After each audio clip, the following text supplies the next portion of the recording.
ஹாய்ங்க எல்லாத்துக்கும் வணக்கம். எல்லாம் என்ன பண்ணிகிட்ருக்கீங்க? மதிய சாப்பாடெலாம் முடிச்சிட்டிங்களா? இன்றைக்கி எப்போவுமே எங்களுக்கு சாப்பாட்டுக்கு 1 மணிக்கு மாற்றி தாங்க விடுவாங்க. அதனால் சவுண்டு பயங்கரமாக அதிரும். அதனால் எங்களால் பேசுகிற வீடியோலாம் எடுக்க முடியாது. இன்றைக்கி சாப்பாட்டுக்கு மாற்றி விடுறவங்களுக்கும் கொஞ்சம் உடம்பு சரியில்லை. அதனால் அவங்க மாற்றலை, கம்பெனி நிறுத்திட்டாங்க. அதனால் இன்றைக்கி வந்து பேசுகிற வீடியோ போட்டுருவோன்னு போட்டாச்சுங்க.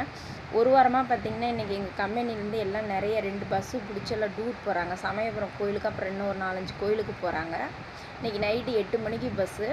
இந்த வாரமே நானும் போகலான்னு பேரெல்லாம் கொடுத்து எல்லாம் ரெடி பண்ணியாச்சு. இன்றைக்கி நைட்டு கிளம்பணும். அப்புறம் எங்கள் வீட்டில் கேட்டேன், சரி போயிட்டு வாமான்னு சொன்னாங்க ஃபஸ்ட்டு. அப்புறம் கொஞ்சம் பிரச்சனைகளை சொன்னாங்க.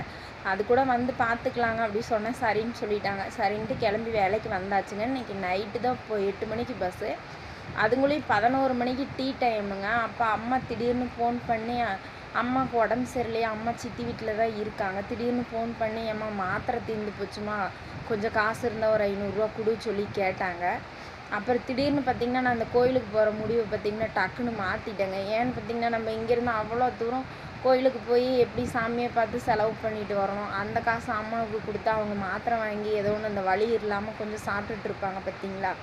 ஏன்னு கேட்டால் நான் 3-4 மாதத்துக்கு மேலேயே இருக்கும் அம்மாவுக்கு பணம் கொடுத்து. எங்களுக்கு வேலை இல்லாதனால என்னால் போய் கொடுக்க முடியல. முன்ன கொடுப்பேன், வேலை இல்லாத டைமுங்கிறனால கொடுக்க முடியல. 3 வாரம் தான் ஆச்சு எங்களுக்கு வேலை வந்து 2 வாரத்து சம்பளம் எங்களுக்கு பிரச்சனைகளுக்கு சரியாக போச்சு. அப்புறம் இந்த வாரம் திடீர்னு கேட்கும். அதனால் நான் கோயிலுக்கு கேன்சல் பண்ணிவிட்டு சரி அந்த பணத்தை அம்மாவுக்கு கொடுத்துர்லான்னு முடிவு பண்ணிட்டேன் பார்த்துங்க.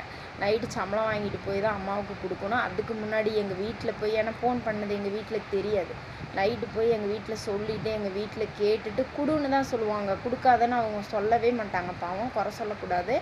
இருந்தாலும் நம்ம கேட்க வேண்டிய கடமை. அவங்கக்கிட்ட போய் சொல்லிவிட்டு கேட்டுட்டு அதுக்கப்புறம் கொண்டு போய் எங்கள் அம்மாவுக்கு கொடுத்துட்டு நான் அடுத்த வீடியோ போடுறேன். வீடியோ பிடிச்சா லைக் பண்ணுங்கள், மறக்காமல் சேனலை சப்ஸ்கிரைப் பண்ணுங்கள். இந்த மாதிரி யாராவது பண்ணியிருந்தீங்கன்னா எனக்கு கமெண்டில் சொல்லுங்கள்.